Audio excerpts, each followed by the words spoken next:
हम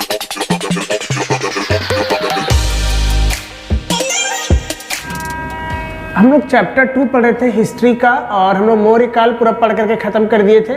और अब हम लोग शुरू किए हैं गुप्त काल। गुप्त काल जो है उसका हम लोग आज पहला क्वेश्चन देखेंगे। अगर आप नए हैं तो इससे पहले चैप्टर 2 का सारा वीडियो अपलोड हो गया है, अब जा करके चेक कर लीजिएगा, लिंक आपको डिस्क्रिप्शन में मिल जाएगा। तो आज हम लोग गुप्त काल के बारे में पढ़ेंगे। गुप्त काल के टाइम में ही भारत में साहित्य में, संस्कृति में, विज्ञान में, प्रौद्योगिकी में, हर चीज में बदलाव आया था। यहाँ तक कि आर्यभट्ट भी जो थे वो गुप्त काल के ही थे, जिन्होंने सबसे पहले शून्य का खोज किया था और बताया था कि पृथ्वी गोल है। आपका जो पंचतंत्र है ये भी आपका गुप्त काल में ही लिखा गया था। गुप्त काल को ना स्वर्ण युग कहा जाता है। तो पहला क्वेश्चन हम लोग लिए हैं कि बताइए कि गुप्त काल को भारत का स्वर्ण युग क्यों कहा जाता है, क्यों इसको गोल्डन पीरियड कहा जाता है। और गोल्डन पीरियड होता क्या है? देखिए, गोल्डन पीरियड क्या होता है? जब भारत का समाज, भारत का अर्थव्यवस्था, भारत का राजनीति, भारत का संस्कृति, जब सब कुछ विकसित हो रहा होता है, जब सब कुछ उत्थान की ओर होता है, उसी काल को हम लोग कहते हैं स्वर्ण युग। डिफिनेशन देखते हैं हम लोग क्या लिखा है यहाँ पर। भारतीय परंपरा में कृत युग को मानव इतिहास का स्वर्ण युग माना जाता है। कृत युग यानी सबसे अच्छा टाइम, गोल्डन टाइम, जब भारत का सबसे अच्छा समय चल रहा था, उसी को हम लोग कहते हैं स्वर्ण युग। देखते हैं हम लोग, इस युग का समाज संपन्न था, यानी पूरे तरीके से प्रोस्पेरस था, सुख एवं हर तरह के वैभव से संपन्न था, यानी किन्हीं को किसी प्रकार का दिक्कत नहीं था।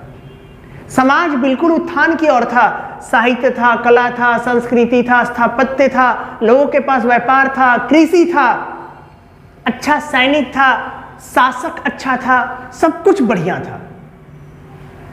यूनानी लेखकों ने मानव इतिहास के सबसे अच्छे युग को स्वर्ण युग कहा है। लेखक जो थे यूनान के, उन्होंने ही गुप्ताज पीरियड को स्वर्ण युग कहा था, यानी गुप्त का जो काल था उसको स्वर्ण युग कहा था।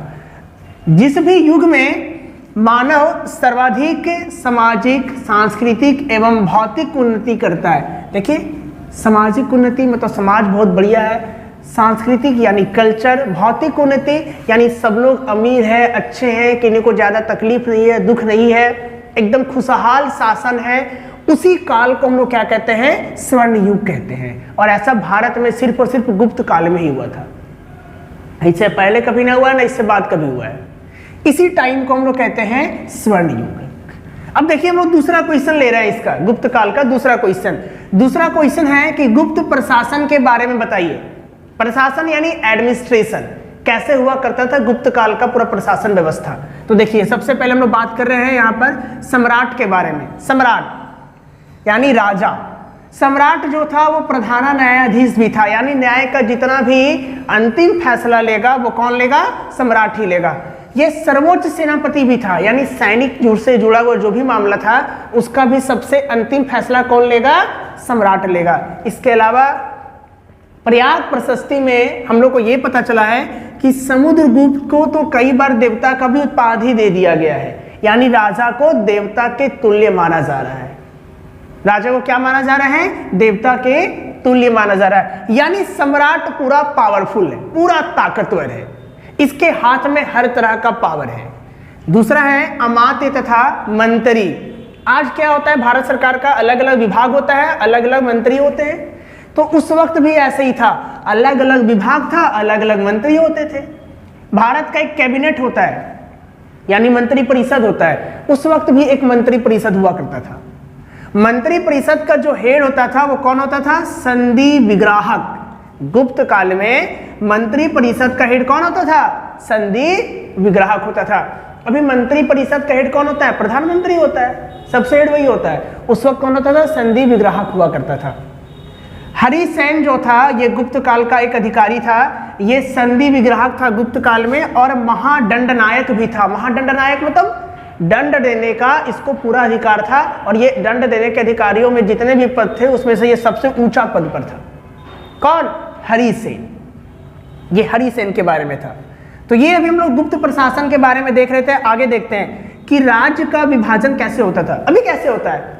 सबसे पहले देश, फिर राज्य, राज्य से छोटा क्या होता है? जिला, जिला से छोटा क्या होता है? प्रखंड, प्रखंड से छोटा पंचायत, पंचायत से छोटा गांव। उस वक्त कैसे होता था? देखिए, सबसे बड़ा राज्य होता था, राज्य से छोटा होता था प्रांत, जिसको हम लोग भुक्ति कहते थे।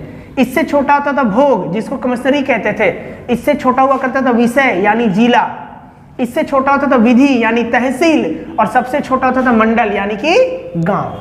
तो ये था आपका राज्य का विभाजन। कब का? गुप्त काल का। इस तरीके से राज्य का विभाजन हुआ करता था, क्योंकि जितना छोटा छोटा भाग में बटा होगा उतना अच्छे तरीके से राज्य को संभाला जा सकता है। उस पर अपना जो पावर है, अपना जो सत्ता है, वो लंबे समय तक कायम करके रख सकता था। इसीलिए इसको छोटे छोटे भागों में तोड़ देता था। आगे देखते हैं हम लोग गुप्त काल के वाणिज्य, व्यापार और नए नगरों के बारे में। देखो, गुप्त काल में ना बहुत सारा नया नया नगर बना है, एकदम समृद्ध नगर बना है, जहां पे बहुत सारा काम किया जाता था।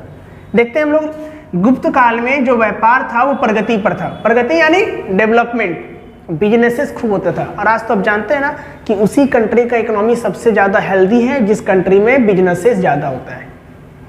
जहां पे सबसे ज्यादा बिजनेसेस होता है वही कंट्री सबसे अमीर होता है। अभी पूरा वर्ल्ड का चार्ट उठा के देख लो आप, जिस भी कंट्री में बिजनेसेस खूब है, जिस कंपनी में कंपनियां, जिस देश में कंपनियां ज्यादा है, वही देश सबसे अमीर भी है। तो गुप्त काल में ये ध्यान देने वाली बात है कि व्यापार पे बड़ा जोर दिया जाता था, इसलिए गुप्त काल इतना प्रगति पर था और इतना ज्यादा ये प्रगति कर लिया था। चंद्रगुप्त द्वितीय जो है वो उज्जैन को अपना राजधानी बनाया था। किसको राजधानी बनाया था? अपना उज्जैन को। अब देखिए क्या कह रहा है कि उस वक्त लंबी चौड़े सड़कें हुआ करती थी। सड़कें सभी नगरों को आपस में जोड़ दिया करता था। सड़क क्या करता था? सभी नगरों को एक दूसरे से जोड़ता था। जैसे आज का सड़क क्या होता है? जाल पद्धति पर बना होता है ना, एक सड़क से सारा सड़क जुड़ा हुआ रहता है, एक जगह से हर जगह जा सकते हैं आप। वैसे ही उस वक्त का सड़क हुआ करता था। सड़कों द्वारा आंतरिक व्यापार भी होता था। जैसे अभी हम लोग के पास जितना भी सामान आता है वो कैसे आता है? ट्रांसपोर्ट से आता है, रोडवेज से आता है। दिल्ली से झारखंड आता है, झारखंड से बिहार जाता है, उत्तर प्रदेश जाता है। यानी भारत के विभिन्न राज्यों में जो भी सामान इधर उधर जाता है वो सड़क के माध्यम से ही जाता है। गुप्त काल में मालवाहक जहाज भी थे। लो, इतना डेवलप था, लोग बड़ा बड़ा शिप और कंटेनर बना के रखा था जिसपे सामान लेकर के आया जाया करता था। इतिहासकारों ने लिखा है कि गुप्त काल में जो मालवाहक होते थे उसमें 500 आदमी बैठ सकता था। तो सोचिए कितना बड़ा जहाज होता था उन लोग के पास। आज भी जितना भी विदेशी व्यापार होता है वो सारा किससे होता है? समुद्री जहाज से ही तो होता है। समुद्री जहाज सस्ता पड़ता है और समय भी कम लगता है और ज्यादा खर्च भी नहीं है, इसमें आराम से हो जाता है व्यापार। आज भी व्यापार सबसे ज्यादा समुद्री रास्तों से ही होता है। गुप्त काल में भी जो व्यापार था वो समुद्री जहाजों से हुआ करता था। भारत से क्या क्या जाता था? भारत से जाता था कपड़ा, बहुमूल्य पत्थर, हाथी का दांत, गरम मसाला, नारियल। यानी भारत से कपड़ा, पत्थर यानी जो जेवर वगैरह बनाए जाते थे, आभूषण वगैरह बनाए जाते थे, हाथी का दांत हो गया, मसाला हो गया, नारियल हो गया, ये सब सारा भारत की वस्तुएं थे जो विदेशों में जाकर के व्यापार करता था। ये सब वस्तुएं भारत से विदेश जाया करती थी और ये गुप्त काल में बड़ा हेल्दी व्यापार होता था। इसलिए गुप्त काल समृद्ध था, अमीर था, और जिसका इकोनॉमी स्ट्रांग हो वो कंट्री स्ट्रांग रहता है। और गुप्त काल में इन सब चीजों पे बड़ा जोर दिया गया था, ध्यान दिया गया था। तो गुप्त काल में व्यापार स्ट्रांग था, तो गुप्त काल का पीरियड देख लीजिए अब कितना स्ट्रांग है, उसको हम स्वर्ण युग का दर्जा दे दिया है। आगे लिखा गया है कि नील और जड़ी बूटियों का भी व्यापार किया जाता था, भारत से बाहर भेजा जाता था, उसका निर्यात किया जाता था। तो ये था हम लोग का वाणिज्य, व्यापार और नए नगर। गुप्त काल का जो हम लोग देख रहे थे कि व्यापार बहुत बढ़िया होता था, लंबा चौड़ा सड़क था, पानी के जहाज से भी व्यापार हो जाया करता था। भारत से कपड़ा, पत्थर, हाथी दांत, गरम मसाले, इन सब वस्तुओं का क्या होता था? व्यापार होता था। तो ये था हम लोग का गुप्त काल के बारे में कुछ टॉपिक जो आज हम लोग क्लियर किए हैं। फिर मिलते हैं नेक्स्ट क्लास में।